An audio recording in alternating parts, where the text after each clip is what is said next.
Rivoyatlarga ko'ra, bu ulkan olmosni bir baliqchi oddiy qoshiq evaziga almashtirib yuborgan. Ko'pchilik filmlar sababli haramni faqat sultonning ayollari yashaydigan joy deb o'ylaydi. Shundan keyin Topkapi o'zining asosiy qarorgoh maqomini yo'qotadi. Qariyb 400 yil davomida bu yerda 30 ga yaqin Usmonli sultonlari yashagan. Bebaho xazinalar maskani va bugungi kungacha millionlab insonlarni hayratda qoldirayotgan tarixiy mo'jizadir.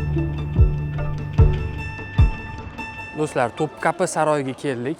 Bu saroy haqida qisqacha ma'lumot beraman. Bu Usmoniylar imperiyasining eng asosiy qarorgohlaridan biri bo'lgan Sulton Fatih Sulton Usmon va undan tashqari Sulton Sulaymon, boshqa Sulton Ahmed deyarli hamma sultonlarni asosiylari shu saroyda istiqomat qilgan, shu saroyda asosiy qarorlar hal qilingan.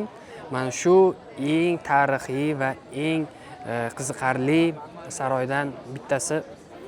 saroylardan bittasi bo'lgan mana shu Topkapi saroyiga bugun siz bilan g'oyibona sayohat qilamiz. Marhamat.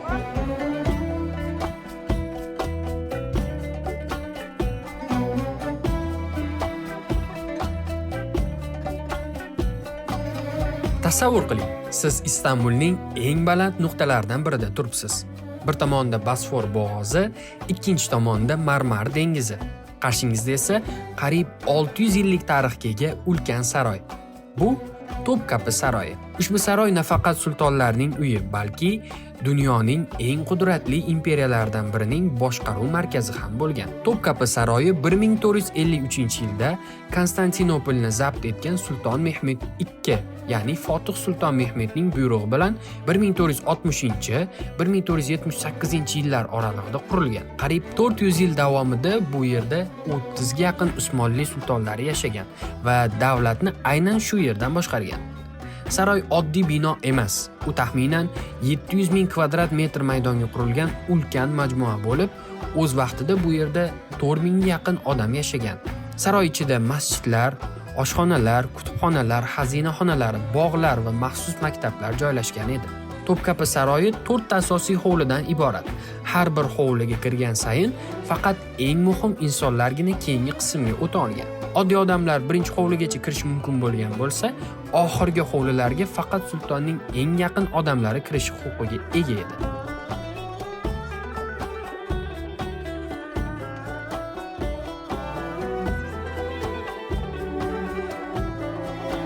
Endi esa eng mashhur qism haram haqida gaplashamiz. Ko'pchilik filmlar sababli haramni faqat sultonning ayollari yashaydigan joy deb o'ylaydi.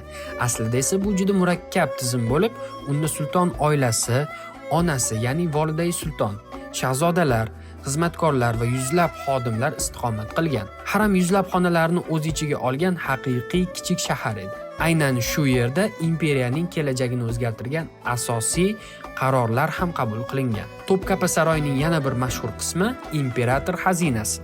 Bu yerda oltin taxtlar, qimmatbaho toshlar bilan bezatilgan qilichlar, tojlar va dunyoga mashhur 86 karatlik qoshiqchi olmosi saqlanadi. Rivoyatlarga ko'ra, bu ulkan olmosni bir baliqchi oddiy qoshiq evaziga almashtirib yuborgan. Shuning uchun u qoshiqchi olmos deb ataladi. Bu hikoyaning tarixiy isboti bo'lmasa-da, u saroyning eng mashhur afsonalaridan biri hisoblanadi.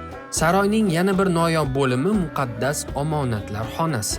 Bu yerda islom olamida muqaddas hisoblangan ko'plab tarixiy buyumlar saqlanadi. Ularning ayrimlari diniy an'analarda Muhammad payg'ambarimiz sallallohu alayhi va sallam va boshqa payg'ambarlar bilan bog'lanadi. Qiziqarli faktlardan yana biri shuki, Topkapi saroyida minglab qo'lyozmalar, nodir kitoblar va davlat hujjatlari saqlangan. 1856-yilda Usmonli sultonlari zamonaviyroq Do'lmabaxchi saroyiga ko'chib o'tishadi. Shundan keyin Topkapi o'zining asosiy qarorgoh maqomini yo'qotadi. 1924-yilda esa Turkiya Respublikasi asoschisi Mustafa Kemal Otaturk qarori bilan saroy muzeyga aylantiriladi va bugungi kunda millionlab sayyohlarni qabul qiladi. Bu yerga tashrif buyurgan inson nafaqat go'zal me'morchilikni, balki yuzlab yillar davomida dunyo tarixiga ta'sir ko'rsatgan imperiyaning haqiqiy yuragini ham ko'radi. Xulosa qilib aytganda, Topkapi saroyi shunchaki hashamatli bino emas. Bu sultonlarning qarorgohi, imperiyaning boshqaruv markazi, bebaho xazinalar maskani va bugungi kungacha millionlab insonlarni hayratda qoldirayotgan tarixiy mo'jizadir. Agar siz tarixni sevuvchi bo'lsangiz, Istanbulga borganingizda Topkapı saroyiga albatta tashrif buyuring. Chunki bu yerda har bir devor, har bir hovli va har bir eshik ortida yuzlab yillik sirlar yashiringan.